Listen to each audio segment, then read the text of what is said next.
Hello students, मैं हूं इमरान अली और आज हम बात करेंगे विस्टाज का जो फर्स्ट चैप्टर है द थर्ड लेवल, इसके बारे में।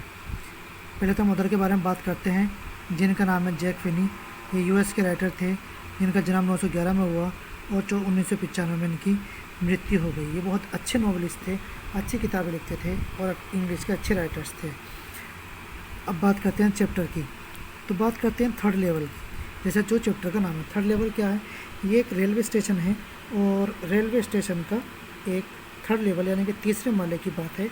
और इसमें यह है कि ये फिक्शन है और इसमें थोड़ा सा जादू की तरफ की बातें हैं। तो इसमें दिखाया गया है कि कैसे एक आदमी जाता है रेलवे स्टेशन के तीसरे माले पर जाता है। जब वो आकर अपने दोस्त को बताता है तो उसका दोस्त कहता है कि वहाँ तीसरा माला है ही नहीं, लेकिन वो तीसरे माले के बारे में बताता है कि मैं इस तरह वहाँ पर ये सब चीज़ें हैं, पुरानी चीज़ों के बारे में, पुराने नोट्स के बारे में, पुराने टिकट्स के बारे में, पुराने ट्रेन्स के बारे में बताता है उसको। तो उसका जो दोस्त है डॉक्टर, वो भी घूमने के लिए जाता है और वो भी जाके गायब हो जाता है, वो कभी वापस नहीं आता। और उसका जो राइटर होता है उसका लेटर मिलता है राइटर को कि मैं यहाँ पर आ गया हूँ। चलिए अब देखते हैं चैप्टर क्या है। Charlie reaches the third level. Charlie यानी कि जो मेन कैरेक्टर है हमारे चैप्टर का वो है। One day Charlie gets late to the office is in a hurry to reach home. यानी कि एक दिन जो था चार्ली लेट हो गया था अपने ऑफिस से घर जाने के लिए और वो बहुत जल्दी में था। He reaches the Grand Central to catch a subway train but loses his way. वो ग्रांड सेंट्रल यानी कि रेलवे स्टेशन का नाम है, वहाँ पर पहुँचा था एक सबवे ट्रेन के लिए, यानी कि सबवे जो अंडरग्राउंड चलती है उसकी ट्रेन के लिए, लेकिन वो अपना रास्ता भूल गया। He goes down the steps to the first level. वे पहले नीचे उतर कर फर्स्ट लेवल पर गया। Then he reach down another flight of steps to second level. फिर वो सेकेंड लेवल पर पहुंचा। And he enters a corridor which turns left. और वह गैलरी में पहुंचा और बाईं तरफ मुड़ा। And then begins to slant downward, और नीचे की तरफ पहुंचा। He goes down A short flight of stairs. वहाँ पर सीढ़ियाँ उतर के नीचे पहुंचा। एंड नीचे the third level of the Grand central station. और वो ग्रांड सेंट्रल स्टेशन के तीसरे माले पर पहुँच गया। यानी कि यहाँ बात चल रही है बेसमेंट की, यानी कि बेसमेंट के अंदर ही तीसरे माले में, यानी कि 3 बिल्डिंग नीचे उतर गया। A scene from past. The room at the third level is small. यानी कि वहाँ पर जो कमरा था छोटा सा था। There were are fewer ticket windows and train gates. वहाँ पर बहुत ही कम विंडोज़ थी ट्रेन की और गेट्स भी थे। The information booth is made up of would. यानी कि इंफॉर्मेशन देखने के लिए, मांगने के लिए जो होता है वो लकड़ी का बना हुआ था। इन इज़ ओल्ड फैशन और पुराना था। The lights are dim. जो बत्तियाँ थी हल्की जली हुई थी। एंड फ्लिकरिंग और झपझपा रही थी। These are naked glass gas lights. वे सब नंगी गैस की लाइट्स थी। नंगी का मतलब यानी कि उनके ऊपर शीशा वीशा नहीं था। There are brass spittoon on the floor. Brass का मतलब यानी कि तांबे के, स्पिटून का मतलब यानी कि थूकने वाले थूकदान यहाँ पर तांबे के बने हुए रखे थे। People have pocket watches. लोगों के जेबों में घड़ियाँ थी। They have side buns. उनकी बड़ी बड़ी कनौतियाँ थी, यानी कि कलम जो कानों के साइड में बाल होते हैं उनको साइड बन कहते हैं। And fancy moustache. और उनकी फैंसी यानी कि जो थी मुस्टेक यानी कि मुछे थी। And are wearing old fashion clothes. और पुराने कपड़े पहने हुए थे, पुराने डिज़ाइन के। Even the locomotive belongs to the past having funnel shaped stack. और वहाँ पर बहुत सारे स्टेक का ढेर लगा हुआ था। लोकोमोटिव यानी कि जो फनल होता है जिससे फूल कहते हैं, जिसको हम तेल वगैरह डालते हैं, उस तरह के वो वहाँ पर रखे हुए थे। Now Charlie realize that he has entered the past. अब चार्ली को लगा कि वो भूतकाल में आ गया है। टू मेक श्योर, अपनी बात को पक्की करने के लिए, he walks to a news boy. वो एक लड़के के पास पहुंचा जो अखबार बेचता था। And glances at the stack of the newspaper. Stack का मतलब गट्ठड़, यानी कि वहाँ पर जो गट्ठड़ रखा हुआ था न्यूज़पेपर का, उसको देखा। The boy is selling the newspaper. और एक लड़का जो था वो अखबार बेच रहा था। द वर्ल्ड अखबार का नाम था। A news which is out of publication for many years. ऐसा अखबार जो बहुत पहले बंद हो चुका था। The headline is about president Cleveland. यानी कि उसमें जो हेडलाइन थे वो प्रेजेंट क्लीवलैंड के बारे में थी। लेटर इसके बाद he finds from the public library files that it was printed on June 11, 1894। यानी कि जब उसने तारीख देखी तो वो पेपर छपा हुआ था 11 जून 1894 को। Ticket to Galesburg. गेल्सबर्ग से जगह का नाम है। When Charlie realized that he has slipped into the past. जब उसको लगा कि वो भूतकाल में आ गया है।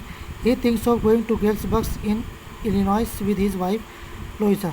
यानी कि अपने इल्यूजन में, अपने आवेश में आकर या अपने भूतकाल में जादुई रूप से उसने अपनी पत्नी के पास लुइजा के पास जाने का सोचा। It has been Charlie's dream town, ये चार्ली के सपने का गांव था। He use to live there in his childhood days, कि वो वहाँ पर अपने बचपन के दिनों में रहा करता था। इट इज़ वंडरफुल टाउन, ये एक बहुत अच्छा गांव था। विद बिग ओल्ड हाउसेज, पुराने घर थे। ह्यूज लॉन्स, बड़े बड़े लॉन्स थे। एंड ट्रेमेंडस ट्रीज, और बहुत सारे पेड़ थे। ही नाउ दैट इन 1894, वह जानता था कि 1894 में the summer evenings were long, कि वहाँ पर गर्मियों की शामें लंबी होती हैं। And people sat on their lawns, और लोग अपने अपने लॉन्स में बैठ जाते हैं, बरामदे में बैठ जाते हैं। And chatted with one another, और एक दूसरे से बातें करते हैं। ही इमेजिन्स दैट इन 1894, उसने सोचा 1894 में the town must have been a haven of peace, 1894 में तो ये जगह एक शांति की थी। ऐसा लगता था जैसे कि वो स्वर्ग की जगह हो। He goes to the ticket counter to buy 2 tickets for Galesburg, वो गेल्सबर्ग के 2 टिकट खरीदने के लिए खिड़की पर गया। He offers the fare in the modern currency notes, उसकी जेब में नए नोट थे जो उसने टिकट के खरीदने के लिए निकाले। The booking clerk look at the notes, उसने उन नोटों की तरफ देखा। In that these are fake, और सोचा है कि नकली हैं। He threatens to get Charlie arrested, उसने कहा कि तुम्हें गिरफ्तार करा दिया जाएगा। Charlie rushes away from there, Charlie वहाँ से भागा।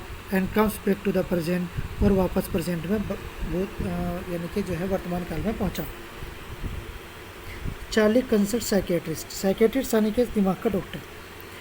When Charlie talks to his psychiatrist, जब चार्ली साइकेट्रिस्ट से मिला। Friend about the third level, उसने अपने थर्ड लेवल के बारे में बात की।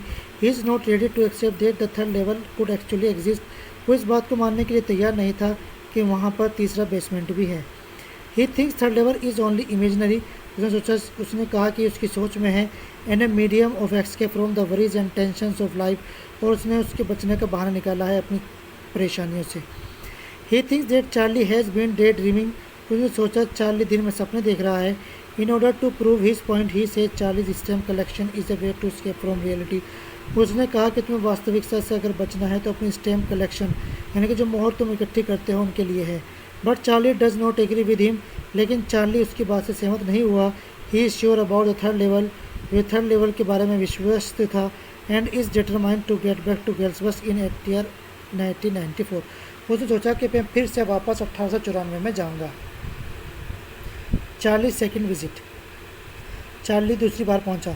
The next day Charlie goes to an old currency dealer, वहाँ पर चार्ली एक दिन एक ओल्ड करेंसी डीलर के पास पहुंचा, यानी कि जिसके पास पुराने नोट मिलते थे। And buy 200 old dollars paying $300 for it, उसने पुराने 200 रुपये के नोट लिए, जिसके बदले मुझे 300 रुपये के नए नोट देने पड़े। But he can never find the third level again दो ही ट्राइज हार्ड, लेकिन उसको वो तीसरा बेसमेंट नहीं मिला, हालांकि उसने फिर से पूरी कोशिश की। Then he reverts his attention to his stamp collection, और उसने पूरा ध्यान अपनी जो मोहर इकट्ठी करने में लगा दिया। Meanwhile one of his friend, और जिसे में से दोस्त था, Sam Weiner disappear, Sam Weiner जो था वो गायब हो गया। Nobody knows where he is, किसी को नहीं पता था कि वो कहाँ है। सैम वेनर वही था जो कि चार्ली का साइकेट्रिस्ट था। First day cover.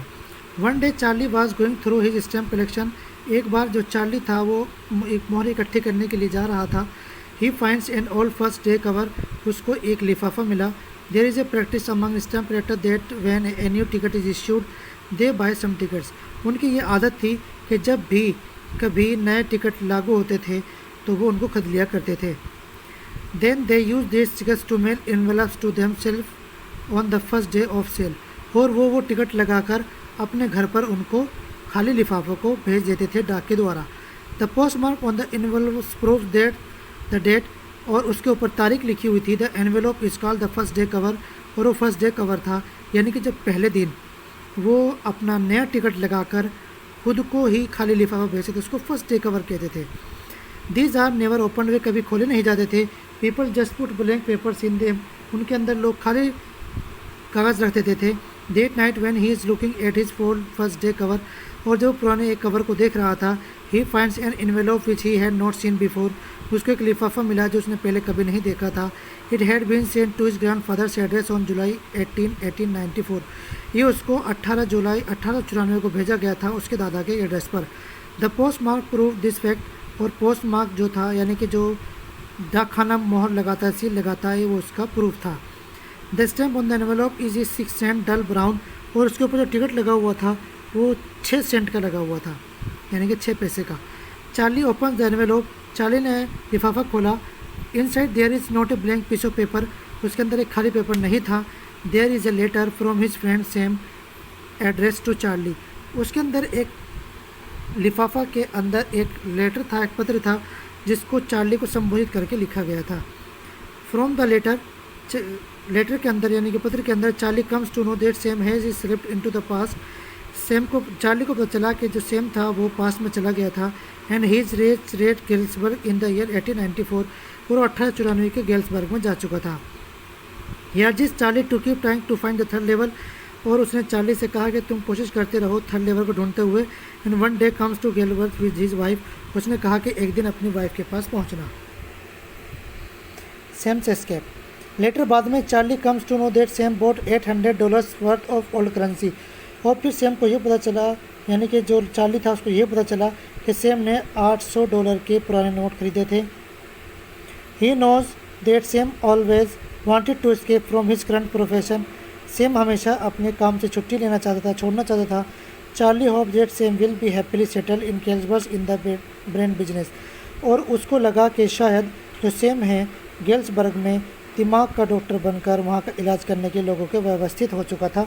In the end, अंत में Charlie reveals who Sam is, उसको ने बताया कि सैम कौन है। He is none other than Charlie psychiatrist friend, और वो उसका दोस्त था जो उसका साइकियाट्रिस्ट था। तो ये आपका चैप्टर था। तो उम्मीद है आपको समझ में आ गया होगा। जिसको समझ में ना आया हो तो वो पूछ लें, कोई क्वेरी हो किसी को तो पूछ लेना। नेक्स्ट वीडियो तक के लिए थैंक यू, बाय।